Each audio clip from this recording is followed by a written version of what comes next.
안녕하세요. 한국건설법무학회에서 한국건설감정사 공동주택 하자소송 실무 사례를 강의하고 있는 신영기 건축사입니다. 저는 서울중앙지방법원 건설감정인 실무 자료를 가지고 강의를 하도록 하겠습니다. 이 자료는 2016년도 개정판을 기준으로 했는데 아직 현재까지 추가적인 자료가 개정되지 않아갖고 이 자료를 가지고 강의를 하도록 하겠습니다. 건설 감정인 두 번째 시간으로서 균열의 하자의 종류가 있습니다. 균열 하자의 종류는 0.3mm 미만, 0.3mm 이상, 철근 노출, 망상균열, 콘크리트 면처리, 콘크리트 단면 불량 등이 있습니다. 균열의 종류는 구조부하고 비구조부가 있습니다. 구조부가 있고 비구조부가 있는데 구조부라고 하면은 기둥, 보, 바닥, 지붕, 기초 이런 부분들을 이제 주요 구조부라고 이제 얘기하고, 비구조부라고 하면은 묵은 콘크리트, 지하 주차장 바닥이라든가 조적벽체, 미장균열 등을 얘기합니다. 먼저 비구조부를 말씀드리도록 하겠습니다. 비구조부는 묵은 콘크리트, 크게 보면 묵은 콘크리트, 조적균열, 미장균열 등으로 나눌 수 있으며, 건축공사에서는 0.3mm 미만하고 0.3mm 이상을 기준으로 하고 있습니다. 0.3mm 미만은 표면처리 공법, 0.3mm 이상은 충전시 공법입니다. 예를 들어 지하주차장 바닥에 균열이 발생이 됐다. 그러면 이게 다 동일한 공법으로 적용을 하는 것이 아니라 0.3mm 미만인 경우에는 표면 처리 공법을 하고, 0.3mm 이상인 경우는 충전식 균열 보수 방법으로 합니다. 근데 이거는 묵은 콘크리트뿐만이 아니라 이게 조적 균열, 미장 균열들도 다 마찬가지로 0.3mm 미만은 다 표면 처리 공법입니다. 여기도 표면 처리 공법. 근데 0.3mm 이상인 경우에는 충전식 보수 방법입니다. 충전식 균열 보수 방법. 요거는 좀 이따가 이제 단가 차이를 제가 이제 말씀드리도록 하겠습니다. 근데 조적 균열 중에서 기역자형 같은 경우에는 코킹 보수로 하고, 일자인 경우에는 표면 처리 또는 코킹 보수 방법으로 적용을 합니다. 구조부인 경우에는 구조부는 건식균열이냐, 습식균열이냐, 망상균열이냐, 철근 피복 부족 노출, 층간균열 요 따집니다. 제일 중요한 게 건식균열 중에 0.3mm 이상하고 미만하고 층간균열입니다. 아까는 이게 비구조부인 경우에는 0.3mm 미만의 표면 처리 공법으로 했는데, 구조부 같은 경우에는 아까 여기가 충전식 보수 방법이었습니다. 충전식. 근데 구조부에서는 충전식이 아니라 주입식 균열 보수 방법을 하고, 층간균열이 있습니다. 아파트 공동주택 측벽에 보면은 층간균열이 많이 발생이 됩니다. 또 이제 전면하고 후면에 발코니에도 층간균열이 간혹가다 생기는 게 있는데, 충전식 균열 보수 방법으로 하게 됐습니다. 근데 이게 2016년도 개정판 이전에는 층간균열도 0.3mm 미만하고 이상으로 따져갖고 표면 처리 주입식으로 했는데, 2016년도에 개정이 되면서 충전식 균열 보수 방법으로 되어 있습니다. 그리고 습식 균열은 주입식 누수 균열 보수 방법으로 하고, 망상 균열은 도포식 방법, 피복 부족 철근 노출은 단면 복구 방법으로 합니다. 그러나 여기 이제 봤듯이 일반적으로 콘크리트 허용 균열 폭은 건식 환경에서는 0.4mm, 수변 환경에서는 0.3mm로 구분하고 있습니다. LH공사나 시설안전공단의 경우는 보수 기준을 0.2mm 이하로 구분하여 적용하고 있으나, 하자감정에서는 이를 통일하여 일반적으로 허용 균열폭 수준이 0.3mm 균열폭을 기준으로 균열 보수 공법을 구분하여 적용하고 있습니다. 결함 상태가 특수하거나 균열폭이 현저하게 큰 경우 하자 현황에 적합한 공법을 채택을 하여야 합니다. 특히 철근 피복 두께 부족으로 인한 하자 보수는 결함 상태를 몇 미리 조사한 후, 여기요, 몇 미리 조사한 후 별도의 보수 방법을 선정할 수 있습니다. 또한 해안가와 같이 염해 영향이 우려되거나 환경적 영향으로 급속한 중성화 진행이 우려되는 지역의 시설물은 지역적 환경적 특성을 고려하여 적절한 보수 방법을 채택해야 합니다. 여기서 가장 중요한 것은 공동주택 외벽 층간 균열의 경우 충전식 균열 보수 방법을 적용을 해야 합니다. 근데 감정인이 이렇게 했는데 또 피고 측에서 층간 균열을 0.3mm 이상하고 0.3mm 미만으로 구분해 달라고 하는 경우들이 있는데, 이거는 별도 추가 감정에 의해서 재판부 지시가 있을 경우에는 이렇게 또 할 수도 있습니다. 그러면 아까 또 말씀드렸듯이 공동주택 하자 보수 비용 중에서 제일 큰 게 균열 보수비가 제일 큽니다. 그리고 감정인에 따라서 균열 보수비 차이가 많이 나기 때문에 2016년도 개정판 작성할 때 법원 재판부, 건설 재판부하고 감정인, 건축사, 기술사 이렇게 TF팀을 짜가지고 이 개정판을 작성을 하였습니다. 그 중에서 다른 것들은 몰라도 균열 보수비에 대한 일의대가 네 가지를 이제 했는데, 각사마다 균열 보수비에 대한 일의대가 구성이라든가 단가 이런 부분들이 차이가 있는 거를 이때 이제 그 TF팀에서 나름대로 자료를 수집해가지고 합리적인 일의대가를 이제 작성을 했습니다. 경우에 따라서는 항목이 좀 더 높은 항목들도 있고 낮은 항목들도 있지만 적절한 보수하는 데 필요한 비용을 나름대로 그 TF팀에서 산정을 했기 때문에 이 금액대로 적용을 하는 것이 큰 무리 없이 진행을 할 것으로 봅니다. 여기 단가는 2014년도인데 2016년도 개정판 할 때 2014년도서부터 그때 준비를 해가지고 요 일이 대가를 만들었습니다. 지금도 현재도 이 일이 대가는 계속 유지되고 있으며 표면 처리 0.3mm 미만은 표면 처리 공법으로 적용을 합니다. 여기에 일이 대가 구성은 농업인은 방수공, 보통인부, 도장공이 들어가며 여기 0.008 이렇게 인원이 이렇게 들어갑니다. 그러니까 이 인원을 바꾸면 안 됩니다. 그 대신에 여기 이제 2014년도에 노임 단가가 이렇게 나와 있는데, 요거는 몇 년도 기준에 따라 가지고 2024년도 상반기에 하면은 1월 1일 날 발표한 노임 단가를 여기다 적용을 하면은 이 금액이 나와 있고, 그 다음에 이제 여기 이제 수량 균열 보수제, 에폭시 계열, 프라이머, 연마석, 잡지를 이렇게 했는데 요 수량도 바꾸면 안 됩니다. 그 대신에 이제 가격이 조금씩 변동되는데 가격은 그렇게 뭐 생각보다 많이 변경되지는 않았습니다. 근데 간혹가다 원고나 피고 측에서 요 항목이 너무 많다, 금액이 너무 비싸다, 싸다, 너무 많다 이렇게 가끔 가다 이의제기하는 경우가 있는데, 뭐 감정인이라고 해가지고 이 기준이 나와 있으면 이대로 해야지 뭐 많다 적다고 해가지고 그걸 전부 다 바꿔주게 되면 굉장히 혼란이 많이 생겼고, 웬만해서는 이 법원에서 바꾸기 전까지는 이 자료를 쓰는 것이 굉장히 좋을 것 같습니다. 2014년도 기준으로 봤을 때 0.3mm 미만의 단가는 4,930원입니다. 4,930원. 그 다음에 이제 충전시, 아까 이제 층간균열은 충전식으로 하라고 했는데 충전식이 13,468원입니다. 여기도 구성은 뭐 이제 인건비에 뭐 넣고 방수공, 보통인부, 특별인부 뭐 이렇게 들어가고 요 안에 이제 들어가는 구성들이 조금씩은 달라질 겁니다.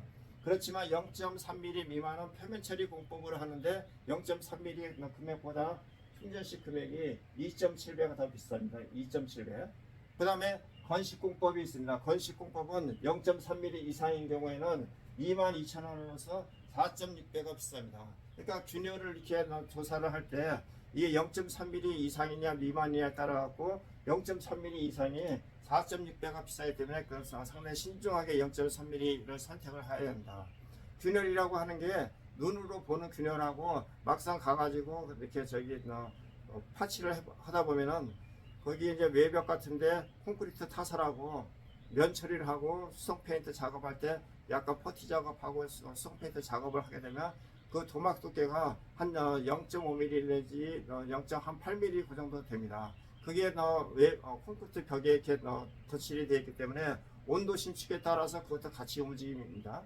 그래갖고 실질적으로 이렇게 균열이 발생된 것처럼 보이지만 막상 가서 이렇게 파치해 보면은 그 면 처리한 두께에서 균열이 발생이 돼 있지 실질적으로 콘크리트 균열이 발생되는 경우도 있지만 없는 경우들도 많습니다. 예를 들어 갖고 계단실 같은 경우에 이렇게 다 실내에서 공동주택 이렇게 다니다 보면은 틀림없이 거의 콘크리트 층간 균열이 발생이 되는데 균열이 발생이 되어 있습니다. 근데 그런 데 가서 이렇게 깨보면은 겉에서 봤을 때는 저 100% 균열이라고 생각이 되지만 막상 그렇게 면처리 그 두께 0.8mm 정도로 파치해 보면은 그 안에 균열이 없습니다. 그렇기 때문에 그런 점을 고려해 가지고 육안으로 이렇게 균열 측정한 거에 그런 거에 약간 보정치를 해주지 않으면은 균열이 생각보다 상당히 많이 나올 수가 있습니다. 하여튼 0.3mm 미만하고 0.3mm 이상은 가격 차이가 4.6배입니다. 여기도 내내 마찬가지로 인건비 구성하고 재료비 구성에 수량 건들지 말고 해당 연도에 따른 인건비, 이 자재비만 수정을 하시면 됩니다. 그 다음에 이제 습식균열 4가지가 있습니다. 4가지 중에 마지막 아까 4,900원인데 여기는 33,000원입니다. 습식균열은 0.3mm보다 6.8배가 더 비쌉니다. 이것도 내내 구성이 이렇게 되어 있는데 재료비도 마찬가지입니다. 이 습식균열이라고 해가지고 항상 그 물이 흘러가지만 이렇게 되는 것이 아니라 비가 왔을 때는 이제 누수가 되고 비가 안 왔을 적에는 누수가 되지 않는 경우에도 습식공법으로 이게 또 적용을 해야 합니다. 근데 이게 비가 오나 안 오나 천정에 계속 이게 수변이 되는 상태는 이 습식균열 보수만 갖고서는 안 되고 그 위에 근본적으로 밑에서 방수를 이렇게 좀 어느 정도 그라우팅 지휘공법으로 해서라도 고치다가 안 되면은 윗부분에 올라가 가지고 그것도 토사를 전부 다 제거하고서 또 고쳐야 되는 경우들도 있습니다. 그래도 도저히 안 되는 경우에는 저기 이제 밑에 유도 홈통을 달아 가지고 임시로 이렇게 조치를 하는데 유도 홈통을 설치하는 거는 임시적인 방법이지 정상적인 방법은 아닙니다.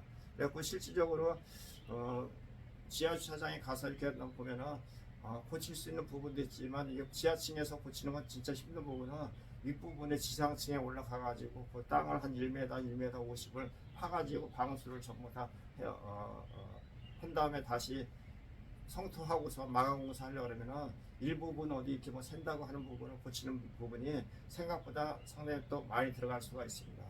이 부분은 그냥 공동주택 외벽이라든가 또 보편적인 부분에 대한 인리대가를 적용을 한 것입니다. 그 다음에 균열 부위를 도장을 할 적에는 전체 도장이 있고 부분 도장이 있습니다. 전체 도장. 우리가 이제 보통 균열이 이렇게 있으면은 거기에 이제 페인트 작업을 하는데 페인트 균열이 이렇게 돼 있다. 그러면 여기에 페인트 칠을 할 때 좌우로 15cm, 좌우로 15cm 하면은 이게 이제 0.3m가 되거든요. 0.3m. 그 길이가 1m면은 1m 곱하기 0.3 하면은 0.3 제곱미터 수성 페인트 작업을 하는 겁니다. 그리고 칠하는 횟수는 롤러 칠 2를 합니다. 폭은 3cm로 합니다. 그 다음에 전체 도장인 경우가 있습니다. 전체 도장인 경우는 언제 하냐? 도장 면적이 20% 이상. 이럴 때 그 균열 조사를 전부 다 해가지고 보수한 0.3m를 했더니 그 면적이 나오는데 그 면적하고 전체 면적하고 비교해 봤을 때 20% 이상이 됐을 경우에는 전체 도장을 해야 합니다. 그 전체 도장을 할 경우에는 부분 도장 균열이 이렇게 있으면은 30cm를 여기는 1회를 기본적으로 하고 전체 도장을 1회를 합니다. 부분 도장일 때는 롤러칠 0.3cm, 0.3m 2회만 하면 되는데 전체 도장인 경우에는 부분 도장 1회, 전체 도장 1회 하는데 부분 도장은 30cm를 적용을 합니다. 이염할증률이라고 있는데요. 그 이염할증률이 이제 이 다음 표에 나오는데 균열 보수공사, 외벽 부분 도장, 외벽 전체 도장일 때 전부 다 위험할증률을 적용을 해야 합니다. 근데 이 위험할증률 이게 적용한 게 여기하고 다음 페이지 이렇게 나와 있습니다. 요것도 이제 상당히 고민해가지고 만들었는데 조금 실질적으로 적용하는 것보다는 거의 배 이상 정도 이렇게 좀 과다하게 좀 약간 기준을 적용된 것 같았고 향후에 개정판을 만들 경우에는 원가 계산 재비율하고 보호소부의 위험할증률 정도는 수정을 좀 해야 될 필요성이 있습니다. 예를 들어 갖고 지금 이제 아파트가 여기 이제 1층 1층이 바닥에서 0.8m 정도가 좀 올라와 있습니다. 0.8m. 0.8m. 그 다음에 1층이 2.6m, 2.6m 이렇게 쭉 이렇게 뭐 되어 있고, 앞에 부분은 다시 올라가면 8층, 9층이 되어 있습니다. 요거는 어디 하나 이제 샘플을 이제 하나 이제 만든 건데, 101동이 18층인 경우에는 70%를 적용합니다. 70%. 그 다음에 102동, 70%를 적용하는 게 아니라 요 유리 다 있습니다. 요거. 그 다음에 102동이 경우는 22층인 경우는 요걸 다 더합니다. 여기, 앞에 부분하고 이 부분을 다 더하면은 830%가 나옵니다. 830%. 102동인 경우에는 앞에 부분이 여기 이제 22층인데 여기서부터 여기까지 쭉 이제 더하면은 1150%. 103동인 경우는 830%. 요거는 이제 104동인 경우에는 25층까지인 경우에는 90, 이 수치를 전부 다 더하면은 1420. 105동인 경우에는 990입니다. 그래갖고 이제 여기 830 나누기 18 플러스 0.31인데 이게 18 플러스 0.31인데 네, 이게 이제 0.31이 아니라 0.31입니다. 0.31 이게 콤마가 이게 잘 안 보이는데 18 플러스 0.31이면 18.31로 나누면 됩니다. 830% 나누기 18.31로 나누면 45.34%가 나옵니다. 830 나누기 18.31로 나누면 45.34%가 나오고, 여기 2동인 경우에는 아까 저기 싹 다 여기까지 다 이제 더하면은 1150이 나오는데 1150을 22.31 이게 0.31입니다. 또 점이 있어요. 그 22.31로 나누면 51.55%. 요것도 830을 18.31로 나누면 45.34. 104동도 1420을 25.31로 나누면 56.11. 105동 990을 20.31로 나누면 49.5입니다. 그래서 이 수치를 전부 다 더해가지고 나누기 5로 하면은 49.57%가 나옵니다. 이게 처음에 좀 약간 좀 복잡한 것 같은데, 하여튼 이 수치를 전부 다 더해야 됩니다. 이 부분까지 더해가지고 18층에다가 0.31을 더해가지고서 꼭 뒤에다가 0.31 더한 거는 여기 이제 0.8m가 2.6m를 비교를 했을 때는 0.31 정도가 되는 겁니다. 그래갖고 이 수치를 더해가지고 다 더해서 이렇게 동마다 이렇게 하는데, 요것도 이제 좀 약간 귀찮은 편인데, 어찌됐든 간에 저기 활증률을 계산을 할 적에는 이렇게 적용을 해야 합니다. 그 다음에 이제 결로 하자에 대해서 보수 하자 판정 기준, 결로 하자에 대해서 하자 판정 기준하고 보수 방법 및 비용 산정하는 방법이 있습니다. 여기에는 세대 내벽, 노비 벽체가 있고 발코니가 있고 지하실이 있습니다. 그 결로 하자는 곰팡이, 결로 하자라는 건 아마 다 아실 겁니다. 결로 하자는 곰팡이, 얼룩, 결로수 등의 발생 및 흔적을 육안으로 조사를 하며, 결로 하자는 실내의 단열 성능에 이상이 발생한 기능상의 하자로서 기능상, 미관상, 위생상의 지장을 초래를 하고 있습니다. 따라서 각종 결로 하자 현상의 제거와 보수에 적합한 공법과 보수비를 산정을 해야 합니다. 따라서 세대 내에서는 곰팡이, 얼룩 이런 것들이 이제 발생이 됐을 경우에는 방해 부위 철거 후 단열 성능이 제대로 발휘될 수 있는 보수 방법을 적용을 해야 합니다. 창문 같은 경우에는 품질, 파손에 의한 단열 기준을 만족할 수 있는 공법을 해야 되기 때문에, 이거를 이제 감정인들마다 또 적용하는 기준이 이게 또 다르기 때문에 이런 부분도 어느 정도 좀 이해대가가 좀 필요하다고 봅니다. 이제 뭐 구조들이 조금씩 다르지만 기본적으로 어떤 형태일 때 어떤 식으로 적용을 해야 된다, 그런 정도는 좀 해야 될 필요가 있습니다.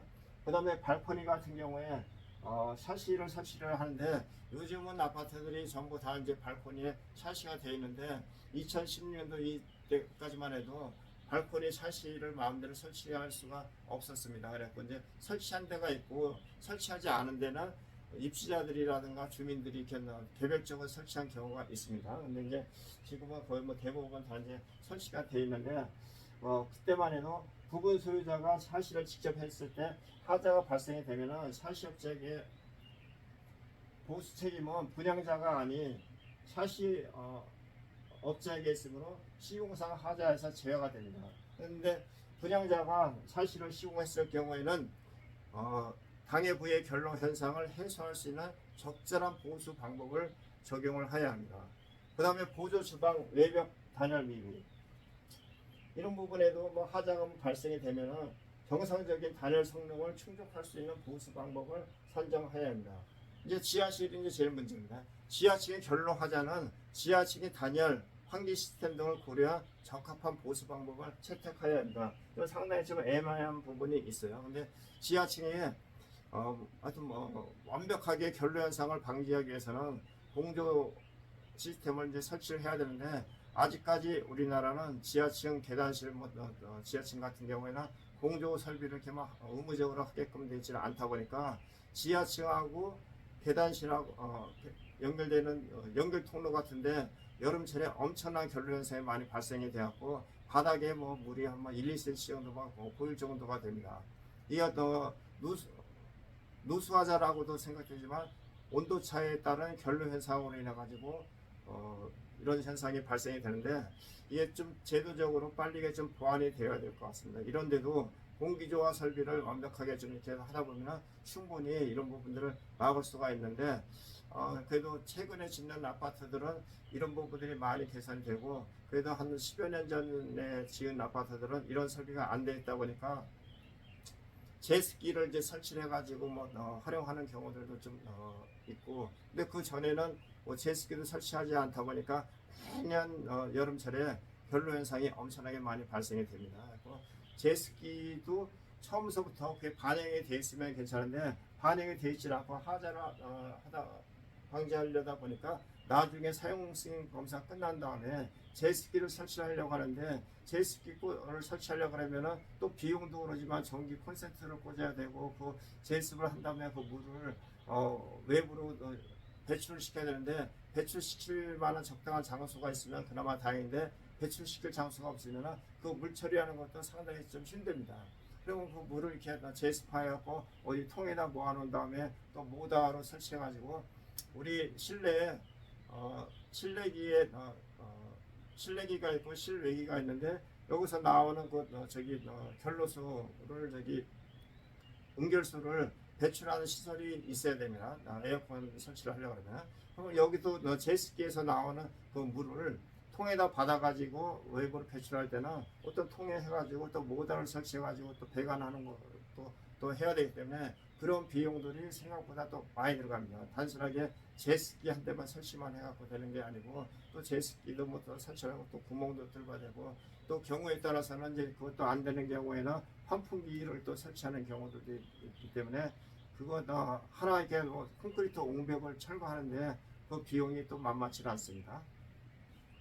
누수하자도 결로하자하고 거의 비슷비슷한데, 누수 발생 및 발생 흔적은 육안이나 측정 도구로 확인이 되며 안전상, 미관상 지장을 초래하는 하자입니다. 하자의 원인과 특성에 따라 적합한 공법을 선정하여야 하는 비용을 산정을 해야 합니다. 구조부의 균열부, 이 누수하자는 구조부 균열부의 누수하자는 앞에 얘기했던 습식 균열 보수 방법으로 하고, 방수층 결함부의 누수하자 보수공법, 이게 이게 참 누수가 되면은 쉽지 않습니다. 이거를 보수 면적, 누수 부위 보수 면적을 하나로 연결된 방수 부위 전체 면적을 산정하는 방법이 있고, 부분 보수하는 방법이 있습니다. 근데 하여튼 전체적으로만 한꺼번에 산정하는 거는 두께 부족으로 인한 경우에는 두께 부족으로 인해서 별도로 산정하지만 누수가 전체적으로 누수가 한꺼번에 다 되지는 않습니다. 근데 이제 우리나라에 이제 누수하자의 가장 큰 문제가 지하 주차장에 누수하자가 있습니다.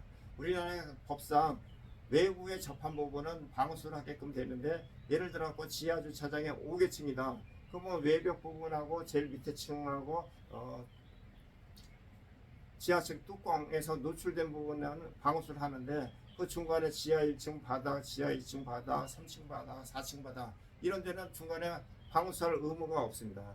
근데 겨울철에 차량에 눈이 묻어가지고 들어와서 그게 녹는다든가, 또 여름철에 차량에서 물이 묻어가지고 떨어졌을 경우에 그 물이 고여 있다가 바로 그 밑에 층으로 떨어집니다. 이거는 지하주차장의 기둥 간격이 보통 8.5 내지 9m 정도가 됩니다. 그 안에 뭐 중간에 작은 보가 있다 소시더라도 상당히 그 스판이 넓고 차량이 운행하다 보면은 차량 운행하는 것도 그러고 그 정도 스판이 되면 자동으로 차짐이 되면서 균열이 발생이 됩니다. 그리고 차량의 또 움직임에 따라서 이제 균열이 좀 더 이제 발생이 더 되다 보면은 그 위에 물이 있을 경우는 그 밑으로 바로 떨어지게 되어 있습니다. 근데 이런 부분에 방수라도 이렇게 좀 한번 하면은 되는데 중간층 같은 경우에는 방수할 의무가 지금 없기 때문에 어느 현장이든지 새로운 신축 건물도 이것 때문에 상당히 저기 입주자들이 곤란을 많이 겪고 있기 때문에 이거 법을 좀 바꿔서라도 중간에 예를 들어 갖고 화장실 바닥이라든가 이런 데 바닥은 액체 방수 2차 1종을 적용을 하면 좀 약간 두꺼운데 이런 데는 그렇게 뭐 물을 많이 사용하지 않는 공간이기 때문에 벽체 정도 방수 수준을 해가지고 지하주차장 바닥을 저기 공사를 하면은 이 정도는 충분히 더 막을 수 있을 거로 봅니다. 그러니까 이거는 좀 제도적으로 좀 보완을 해야지 이거를 하자라고 주장하는 것은 상당히 좀 무리인 것 같습니다. 그렇지만 외벽 부분하고 지하층 바닥하고 지하층 뚜껑에서 뭐 샌다든가 이런 것들은 적용을 해야 하며 근데 이제 요즘은 이제 하프스라브를 이렇게 하는 경우들도 많이 있습니다. 하프스라브는 이제 공장에서 만들어 가지고 와서 현장에서 이제 스라브를 깔고 그 위에 이제 콘크리트 타설을 하는데 그 이음 부위에서 이제 누수되는 경우들이 있습니다. 근데 그런 것들은 하자로 볼 수는 있을 것 같습니다. 구조부의 균열 누수로서 십시 균열 보수는 아까 말씀드렸고 방수층 마찬가지고 외부 창호 결함 누수 창호 누수 결함은 주로 이제 창문 주위에서 누수가 이제 많이 발생이 됩니다. 창문 주위에 누수를 이렇게 하면은 보통 이제 콘크리트 공사를 할 때 창문하고 콘크리트하고 틈새가 10mm입니다. 10mm. 근데 경우에 따라서는 뭐 하다 보면 20mm, 30mm 되는 경우들도 막 있다 보면은 그 부분을 바닥은 처짐을 방지하기 위해서 몰탈로 사침을 해야 되는데 이 나머지 3면은 우레아 폼으로 하는 경우들도 있거든요. 그리고 이제 너무 이게 우레아 폼으로 이렇게 하고 중간에도 몰탈로 이렇게 좀 한 다음에 우레아 폼으로 양쪽에 쏘고 코팅 작업을 하게 되면 그나마 괜찮은데 이것도 폭이 너무 넓으면은 이 틈새가 발생이 돼가지고 빗물이 들어오는 경우가 있습니다. 그래서 이게 창호 주위 하자, 그 다음에 이제 이중 창호를 이렇게 하다 보면은 물 빠진 구멍들이 있는데 물 빠진 구멍에 구배가 좀 잘 안 잡혔다든가 물 빠진 구멍이 없다든가 또 물 빠진 구멍에 또 최근에는 그 틈새로 모기들이 많이 들어옵니다. 그 물 빠진 구멍에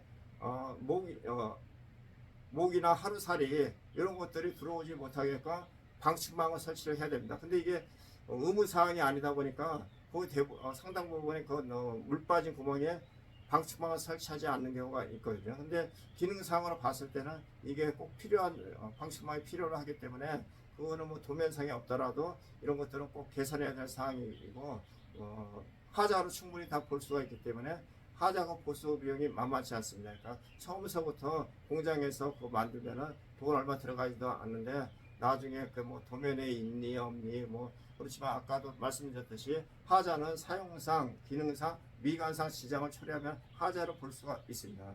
기준에 있다 없다라고는 당사자들이 따질 일이지만 막상 입주자 입장에서 봤을 때는 사용상, 기능상, 안전상 지장을 처리하면 하자로 볼 수 있기 때문에 그건 얼마든지 하자로 볼 수가 있으니까 꼭 반영을 해야 될 사항으로 봅니다.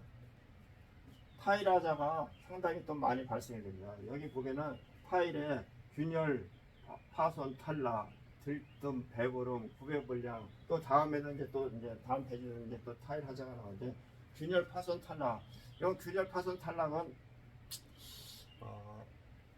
겨울철에 갑자기 날씨가 추운 경우에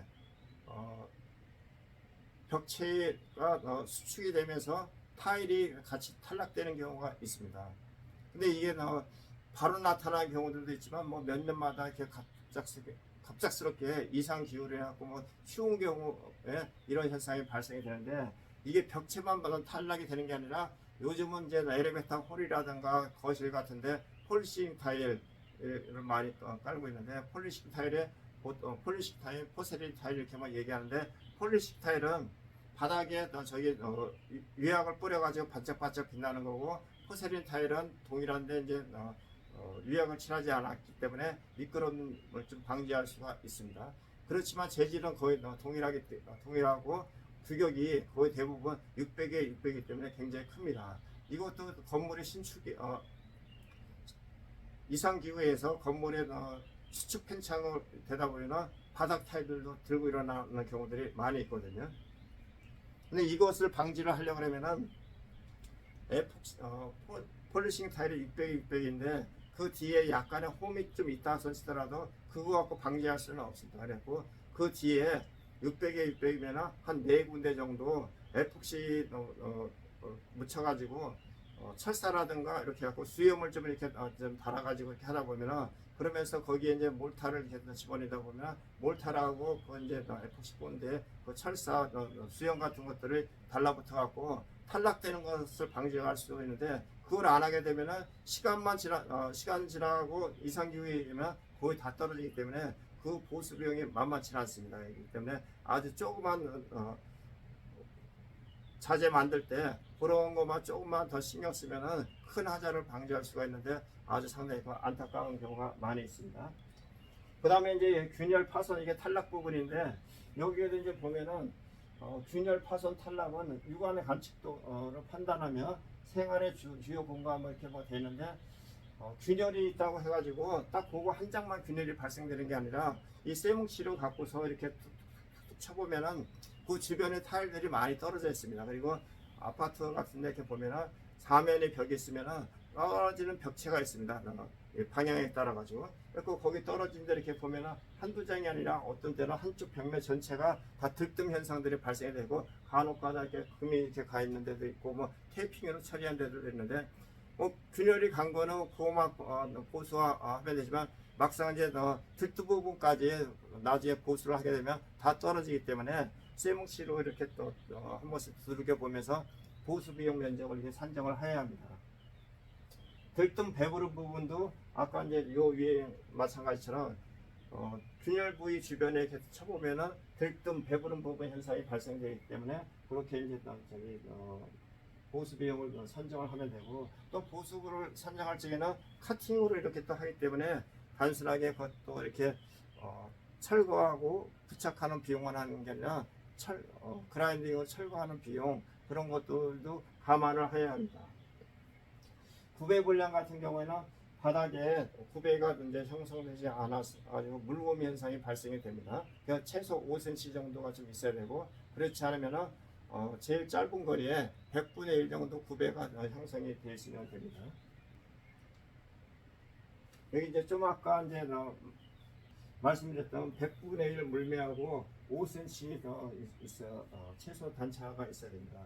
그런데 화장실 문턱과 타일 바닥 면체에 불량한 하자인데, 슬리퍼가 욕실 문 하부에 걸린다 하더라도 하자가 아닌 것으로 판정합니다. 그러니까 설계 도면하고 일치가 됐다. 설계 도면에 뭐 5cm다, 뭐 4cm다 이렇게 표기가 되어 있을 경우, 또 경우에 따라서는 6cm인 경우에도 슬리퍼가 걸리는 경우가 있습니다. 근데 하여튼 설계 도면하고 동일하게 시공이 됐을 경우 슬리퍼가 걸린다 손치더라도 이거는 하자로 보지는 않습니다. 그 미만인 경우에는 100분의 1, 5cm를 최소로 해야 합니다. 근데 하여튼 요거는 보수 비용을 욕실 발판 매트 설치하는 비용, 요즘 이제 다이소라든가 이런 데 가면 그 발판 뭐 이렇게 보면은 한 5,000원, 한 8,000원 정도 이렇게 뭐 적용을 하는 것이지, 그걸 뭐 타일 구배가 안 맞는다 해가지고 타일을 뭐 까내가지고 이렇게 뭐 하는 것은 아닙니다.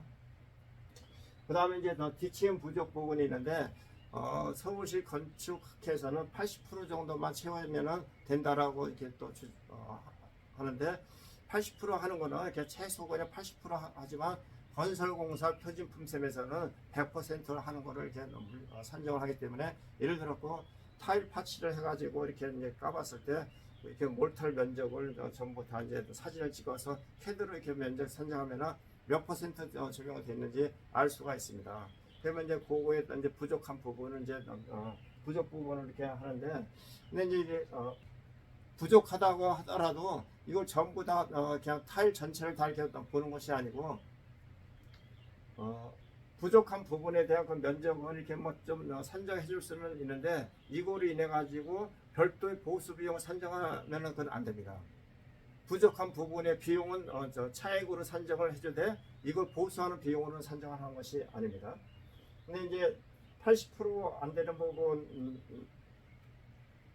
그런 부분도 있고, 그 다음에 이제 요즘은 부착 강도 시험을 합니다. 타일이 이제 요즘 보통 한 장이 30cm에 60cm 정도 되는데, 이게 벽타일입니다. 바닥은 또 한 장에 뭐 30cm 곱하기 30cm 뭐 이렇게 좀 하는 경우들이 좀 있는데, 요거를 이제 부착 강도 하기 위해서 5cm를 이렇게 그라인더로 카팅한 다음에 FC 붙여가지고 이렇게 부착 강도 시험을 하는데, 요거를 카팅할 때 상당 부분 벌써 여기에 충격이 가기 때문에 간격이 좀 부착 강도가 안 나올 수가 있습니다. 그렇기 때문에 원래 이거를 제대로 부착 강도 하려고 하면 이만한 접착판을 해가지고 해야 되는데, 요거로 이렇게 한다고 하는 거는 상당히 뭐 문제가 있습니다.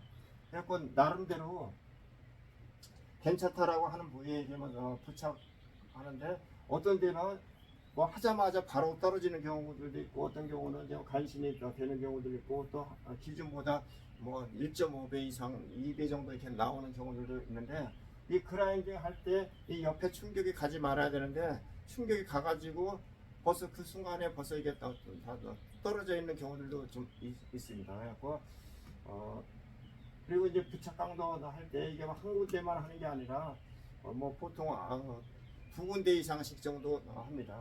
두 군데 이상씩 해가지고 전체적으로 평균적으로 해야지, 어느 하나가 좀 들러왔다 그래갖고 뭐 그거를 뭐 퍼센트를 몇 퍼센트를 한다 하는 것은 적합하지는 않습니다. 특히 충격까지 않게 하는 것도 굉장히 좀 중요하고, 적용하는 기준도 좀 그렇습니다. 그리고 뒤치음 부족은 부족한 부분대로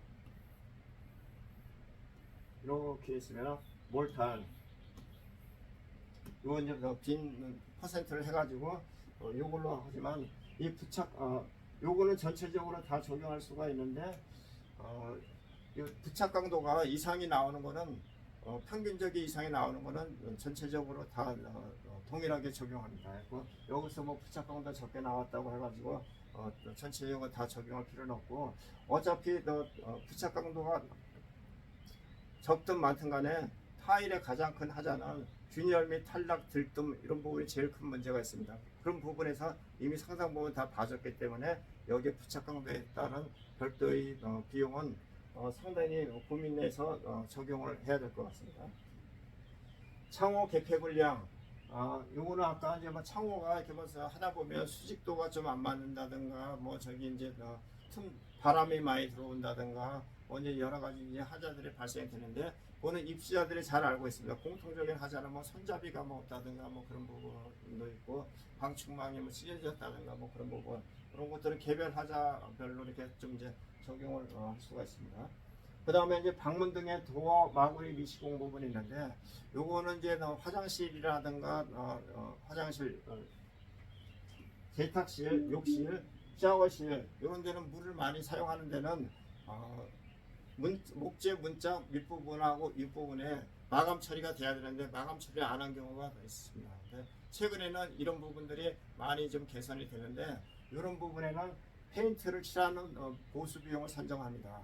여기에 세탁실, 욕실, 샤워실 여기에만 적용하는 거고, 방문이라든가 이런 데는 적용하는 게 아닙니다. 마감용 페인트를 처리하는 비용을 보수 비용으로 산정을 합니다. 화장실 거울 변색은 기능상 미관상 하자로 판정하며, 화장실 거울의 변색을 치료할 수 있는 보수 방법, 보수 불가 시에는 교체 비용을 산정합니다. 화장실에 거울이 있는데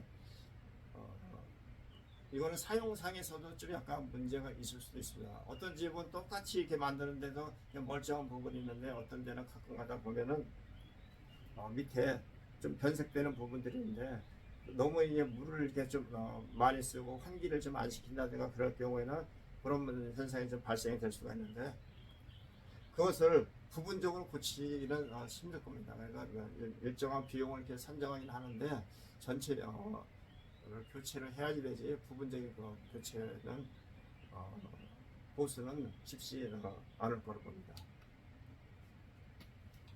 그 다음에 건축 기타 하자 가구 수장지에서 고정불량,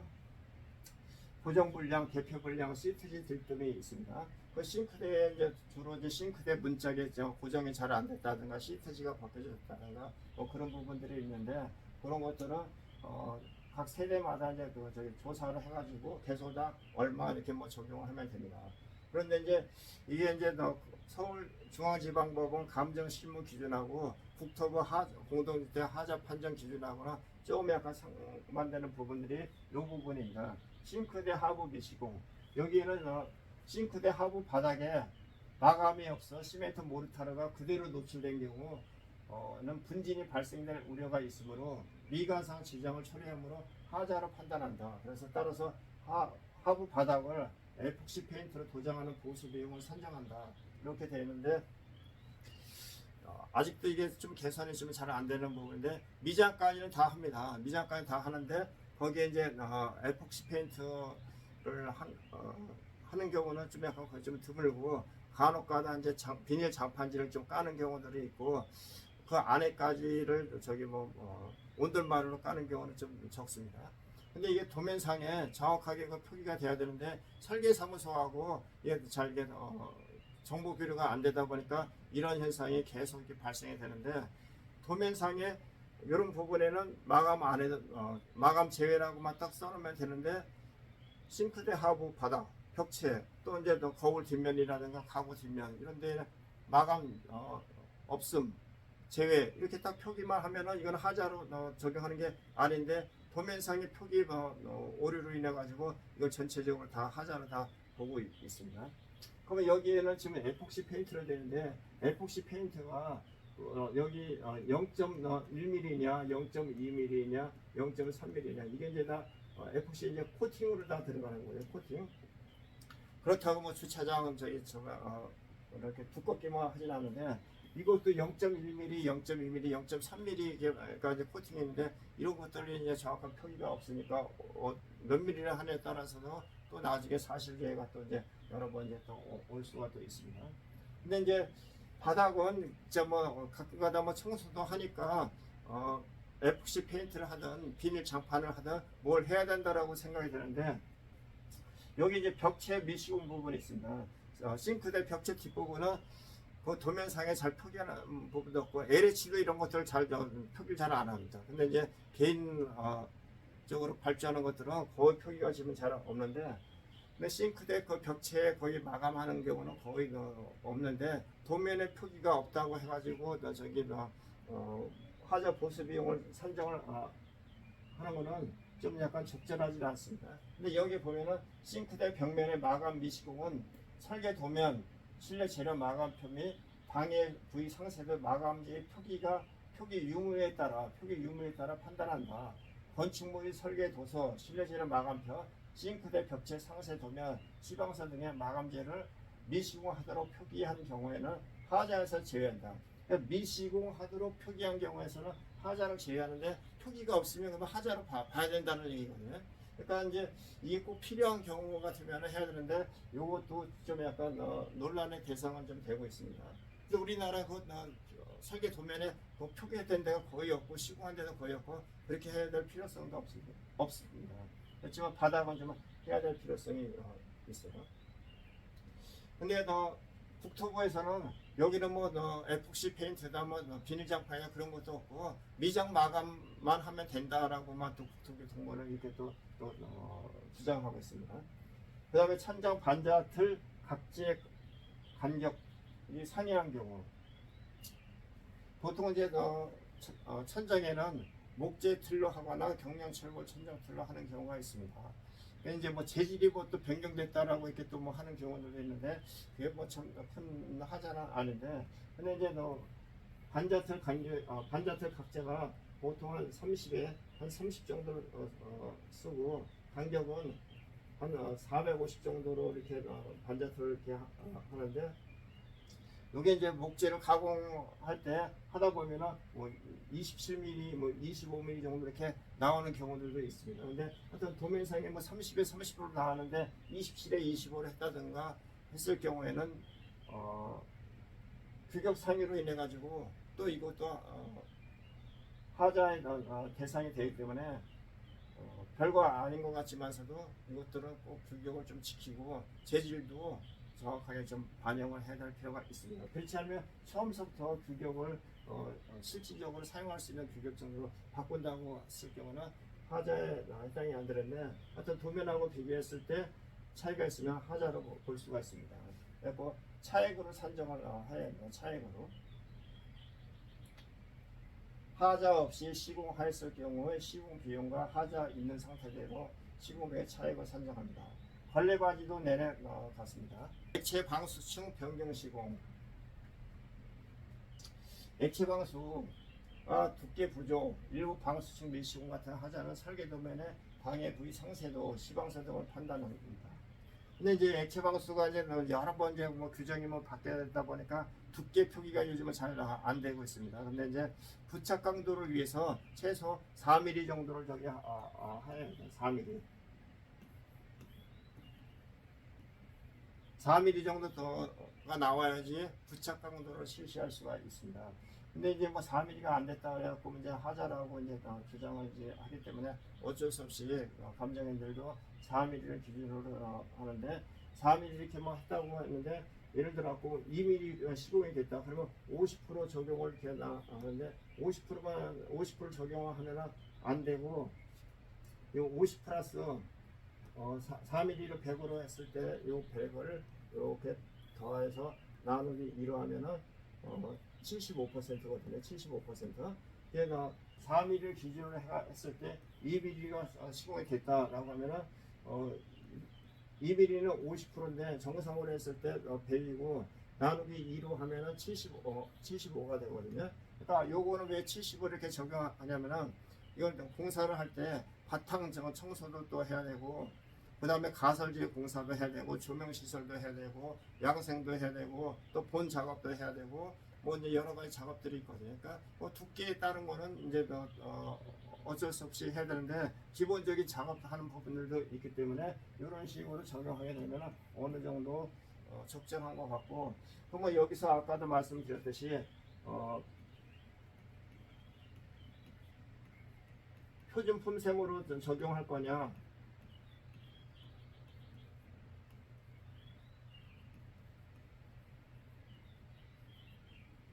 도급 내역으로 적용할 거냐. 그럼 여기에 이제 벌써 이제 75%인데 표준 품셈으로 할 경우에 예를 들어갖고 이 방송사비가 한 2만 8천 원 정도가 된다고 할 때 도급 공사로 봤을 때는 이거는 50%도 안 됩니다. 그냥 14,000원? 14,000원 정도밖에 지금 안 되는데, 여기에 이제 75%를 그냥 75%면 25% 이제 미시공을 여기다 하면 이렇게 되는데, 여기다가 25% 하게 되면은 공사 다 해놓고 나서도 돈을 더 내놔야 될 정도로 이렇게 되거든요. 그렇기 때문에 이런 두께 부족에 따른 변경 시공, 오시공, 미시공 이런 거는 표준 품셈을 적용하는 게 아니라 도급 내역을 기준으로 적용을 하는 게 적합하다고 봅니다.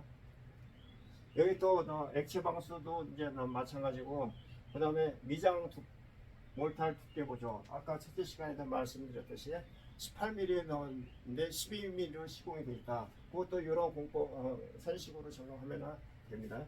12 나누기 18 하면은 66%거든요. 돼요. 근데 여기서 100을 이렇게 적용하면은 166 나누기 2 하면은 83% 정도. 그러니까 66%를 적용하는 게 아니라 83%를 적용하고, 이 83%를 도급 내역으로 적용하는 것이지 표준 품셈으로 적용하는 것이 아닙니다.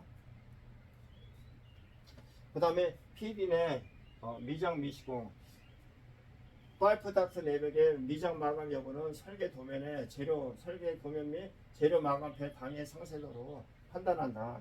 이는 구조적으로 내구 연한 또는 안전에 지장을 초래하는 중요한 하자는 아니다. 근데 이제 이런 PB라든가 저기 이런 공간에 설계 도면 상세도나 재료 마감패에 조적벽체 몰탈 마감이라고 표기가 돼 있으면 괜찮은데 이게 또 표기도 안 돼 있고 두께도 표기가 안 돼 있고 그러니까 이거는 뭐 더 초벌 미장으로 봐야 되는지 18mm 미장으로 봐야 되는지 만약 도면에 미장으로 표기가 돼 있다 손 치더라도 두께 표시가 안 됐으니까 초벌 미장을 적용해야 되는지 18mm로 해야 되는지 굉장히 애매합니다. 그러니까 설계자가 정확하게 뭐 재료 마감을 몰탈을 해야 되는지 두께가 몇 mm인지 이런 것들을 정확하게 표기를 해야 합니다.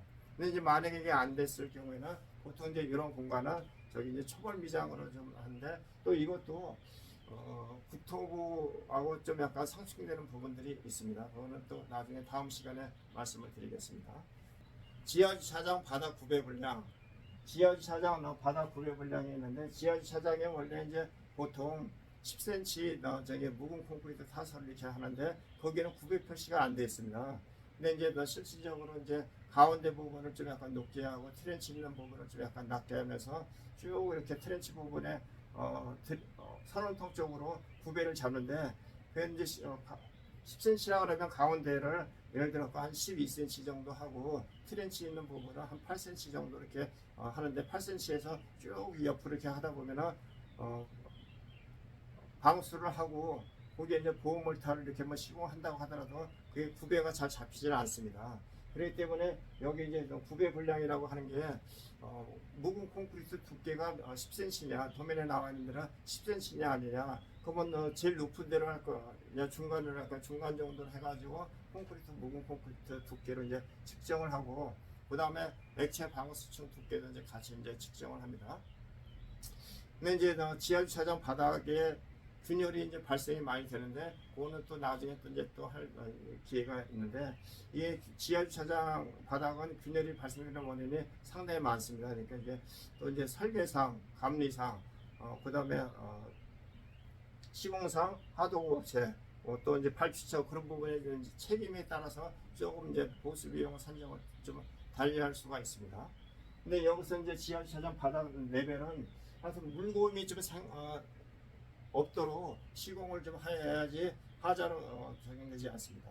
그러니까 구배 시공을 이렇게 쫙 이렇게 하더라도 중간중간에 물이 고이지 않게끔 좀 해야 되는데 이 스판이 9m, 9m 이렇게 넓다 보니까 처짐이 발생이 되다 보면은 자연적으로 물금도 발생이 되고 차량 운행하다 보면 이게 롤링 현상들이 이게 또 많이 발생이 되거든요. 뭐 이게 또 하자라고 또 주장하는데 자연적인 처짐을 나기 때문에 그거를 하자로 적용하기는 쉽지는 않을 것 같습니다.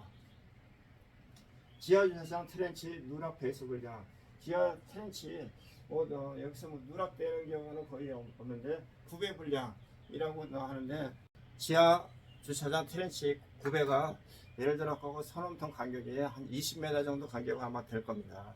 그 20m 간격에 맞춰가지고 구배를 잡는 거가 쉽지가 않습니다. 그렇기 때문에 어느 정도 약간의 물이 고여 있는 정도는 이렇게 좀 인정을 좀 이렇게 해줘야 되는데 무조건 물이 다 고여 있다 그래갖고 그걸 하자로 보는 것은 좀 약간 상당히 좀 무리가 좀 있습니다. 그렇지만 이게 자연적으로 이렇게 좀 놓고 레벨에 맞춰갖고 해야 되는데 같은 20m에도 가다가 물이 고여 있고 이렇게 뭐 하는 거는 시공하자로도 또 볼 수가 있습니다. 지하주차장 안전 페인트 미시공 요거는 뭐 도면에 나와 있는 대로 뭐 상세도에 따라서 뭐 페인트 작업을 또 해야 되는 거고 주차장 구획 상위 시공 이게 간혹가다 보면은 주차장 구획에 전에는 2.3m 지금은 이제 2.5m입니다. 그 폭이 5m에 근데 2.5m가 폭이 나와야 되는데 간혹 가다 보면은 뭐 한쪽 끝에 가서 한 30cm 정도만 부족한 경우가 좀 있습니다. 그런 경우가 이제 간혹 가다 발생이 되는데 그럴 때 이제 여기 이제 보완하는 보수 비용을 뭐 산정을 해야 하는데 이제 대지 경계선에서 이격거리 이렇게 따져가지고 이렇게 막 하다 보면은 시공사에서 뭐 저기 일부러 그걸 뭐 적게 하진 않았지만 대지 자체가 길이 자체가 이게 설계 도면하고 좀 일치하지 않는 경우들이 좀 있습니다. 하여튼 어찌됐든 간에 부족하니까 거기에 따른 적절한 보수 비용을 또 산정을 또 해야 합니다. 다음은 기계 설비 하자 부분인데, 기계 설비는 위생기구 고정 분량 탈락하고 보일러, 지하주차장, 스프링클러 해도인데, 위생기구 고정 분량은 조사하다 보면은 충분히 불량, 처짐, 유관, 찌질 이렇게 판단합니다. 따라서 보수 비용 산정은 손보기 비용, 실제 보수 비용을 반영을 해야 합니다. 또 경우에 따라서 중대한 하자가 있다고 판단되는 경우에는 위생기구 교체 비용을 또 산정해야 되지만, 고정 불량 탈락 이런 부분들은 대체적으로 손보기하는 비용을 산정하면 되고, 보일러 온수 분배기 작동 불량은 사용 관리상의 문제가 아닌 경우, 제품상 결함인 경우 하자로 판단한다. 그리고 하여튼 작동 불량은 조사 당시 상태로 확인하며 적정한 기기 보수 비용을 산정한다. 스프링클러 헤드 반경 부족은 살수장애가 발생한 구간에 대해 스프링클러 설비 화재 안전 기준에 맞게끔 설치하는 보수 비용을 산정하면 됩니다. 그 다음에 이제 전기 설비 하자는, 여기 이제 화장실 천장 프렉시블 전선관 미시공이 있는데, 이게 화장실 천장이 보통 한 3cm 미만인데, 길이가 3cm 미만인 경우에는 안 해도 되지만, 보통 이제 전선의 길이가 3cm 이상이기 때문에 프렉시블을 전선관을 해야 됩니다. 근데 이제 기본적으로 처음부터 안 돼 있는 경우들도 있지만, 전선관에 피복되어 있는 전선관을 사용할 경우에는 안 해도 됩니다. 근데 이제 일반 전선관을 사용할 경우에는 프렉시블 전선관을 하는데, 이 전선관의 길이가 한 1m 50 정도가 되는데, 프렉시블 관이 끝에 가서 한 30cm 정도가 또 부족, 20-30cm 정도가 부족한 경우들도 많이 있습니다. 그러니까 그 20-30cm 부족하다 그래갖고 또 하자로 또 봐야 되기 때문에, 골조 공사 할 때 미리 프렉시블 관을 다 이렇게 배관을 다 해놓고 나중에 이제 배선 작업을 이렇게 하고 전등하고 연결하는데, 그 부분이 좀 만약에 부족한 경우가 있으면은 나중에 설치할 때 그 부분이 이음 부분이 있다 손치더라도 거기에 잘라 가지고 그 프렉시블 전선관을 설치하면은 이 정도는 충분히 방지할 수 있다고 봅니다. 그 다음에 이제 지하 주차장에 CCTV가 이제 부족한 경우, 사각지대가 없어야 된다라고 이렇게 사각지대가 없어야 된다고 하는데, 설계 도면상에 한 층에 10개가 설치가 돼 있다고 하면은 10개가 돼 있으면 되지, 그걸 어떻게 전부 다 사각지대가 완벽하게 없다고 하기는 좀 쉽지를 않을 것 같습니다. 그러니까 설계 도면대로 돼 있으면 일단 정상적인 시공을 하고, 필요에 의해서 관리사무소에서 더 이제 추가하는 거로 이렇게 봐야 될 것 같습니다. 전기 설비, 빌트인 가전제품하고 전등 안전기 기능 불량. 빌트인에서 가끔가다 보면은 사용이 좀 기능이 좀 부족하거나 고장나는 경우들이 있는데, 빌트인은 거기서 AS 기간 안에 이렇게 또 하는데, 가끔가다 보면 공통적인 하자가 또 발생되는 부분들이 좀 있습니다. 그러니까 어찌됐든 간에 사용상 하자가 아니면은 하자 발생 원인을 찾아가지고 거기에 적절한 보수 비용을 산정을 하면 됩니다. 전등 안전기 기능 불량. 전등에서 이렇게 가끔가다 안전기에서 소리가 난다든가 전등이 너무 빨리 꺼지는 경우들이 있습니다. 또 그렇지 않으면 또 어떤 일부 구간에 까맣게 또 변색되는 부분들도 있을 수가 있기 때문에, 그런 부분은 적절한 보수 비용을 산정하면 됩니다.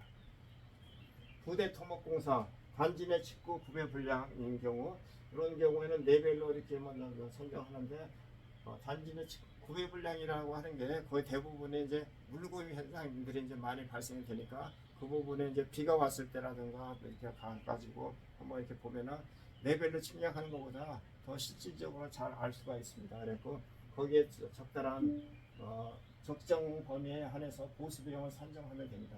단지 내 포장 구배 불량 면에 마찬가지고, 포장 치바도 마찬가지입니다. 단지 포장 규격 미달, 요거는 이제 소형 고압 블록이라든가, 그렇지 않으면 아스콘이 공사를 했는데 거기 아스콘 도면 상세도가 있습니다. 거기 이제 뭐 표층은 뭐 8cm, 기층은 20cm, 뭐 잡석은 뭐 30cm, 뭐 이런 부분에 이제 치수가 있는데 그 치수가 안 나온다든가, 그렇지 않으면 소형 고압 블록의 두께가 뭐 8cm를 해야 되는데 6cm를 했다든가, 그 다음에 모래층을 뭐 10cm를 해야 되는데 뭐 5cm를 했다든가, 그런 것들은 또 파츠에 보면 또 알 수가 있기 때문에 그런 또 비용을 또 산정할 수가 있습니다. 그렇지만 하여튼 거의 대체적으로는 부대 토목 공사 같은 경우에는 부배 불량으로 인해 가지고 물고미 현상이 제일 하자가 많이 발생이 됐기 때문에 거기에 따른 적절한 보수 비용을 산정을 하면 됩니다. 조경 하자에서는 고사목, 규격 미달, 부족 식재, 추가 식재가 있는데, 고사목, 그러나 하자 조사 하다 보면은 고사목을 미리 잘라버리는 경우가 있고, 잘라버려도 밑둥이 남는 경우가 있는데 시간이 오래되면 그 밑둥도 썩어갖고 안 보이는 경우들이 있습니다. 근데 이제 이 고사목이 시공 잘못으로 인해서 죽었느냐, 관리 잘못으로 인해서 죽었느냐, 그러니까 이런 것들은 수시로 이제 어떤 입증되는 자료에 따라서 변수가 있을 수가 있습니다.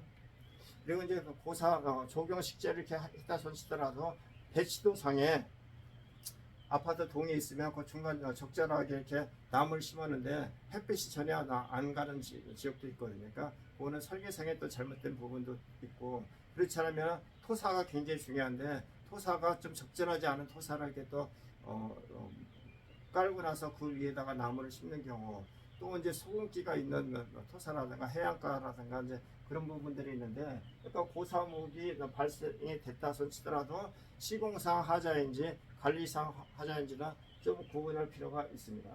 규격 미달은 뭐 실제 가서 저기 뭐 흉구라든가 근경을 잰다든가 하면 되는데, 마이너스 10%까지는 하자로 보지 않습니다. 조경수 규격 치수보다 10% 이상 미달하는 경우는 하자로 이상인 경우에는 하자로 보지만 10% 미만인 경우에는 하자로 보지 않습니다. 부족 식재 같은 경우에는 저기 이제 이런 것들이 이제 표준품 세무로 이제 적용을 하느냐, 그렇지 않느냐, 도급 내역으로 이제 하느냐 이제 있는데, 도급 내역이 있을 경우에는 도급 내역으로 적용하면 되는데, 이걸 표준품 세무로 하게 되면 또 비용이 또 상당히 또 많이 나올 수가 있습니다. 추가 식재도 그러면 표준품 세무를 적용을 해야지, 또 어떤 거는 또 이런 거 추가 식재는 또 뭐 도급 내역으로 또 적용하면 또 안 되겠죠. 그러니까 동일하게 다 이렇게 뭐 오시공, 미시공, 변경시공 이런 것들은 다 도급 내역으로 기준으로 하는 것이 제일 합리적입니다. 그러니까 이 부족 식재가 있을 경우에는, 예를 들어 설계 도면이 있을 때 만약에 뭔가 뭐 변경이 된다라고 했을 경우에는 그 변경된 거를 플러스 마이너스 해가지고 동일한 정도 수준으로 공사를 해놓고 준공 도면을 그 반영이 되면은 괜찮은데, 시공만 변경을 해놓고 도면을 수정하지 않았을 경우에는 상당히 또 혼란이 또 발생이 될 수가 있기 때문에 꼭 조경 식재 위치, 수량 이런 것들은 시공된 상태하고 도면하고 꼭 일치시켜야 됩니다. 고무밴드, 철선 미제거, 조경시설물, 소나무 장송이라든가 큰 나무 같은 경우에는 고무밴드하고 철선을 시공을 합니다. 근데 이제 이게 땅속에 있으면 괜찮은데 노출되는 경우에는 하자로 볼 수가 있기 때문에 그거를 제거하는 비용을 또 이렇게 나중에 또 산정을 또 합니다. 근데 이제 경우에 따라서는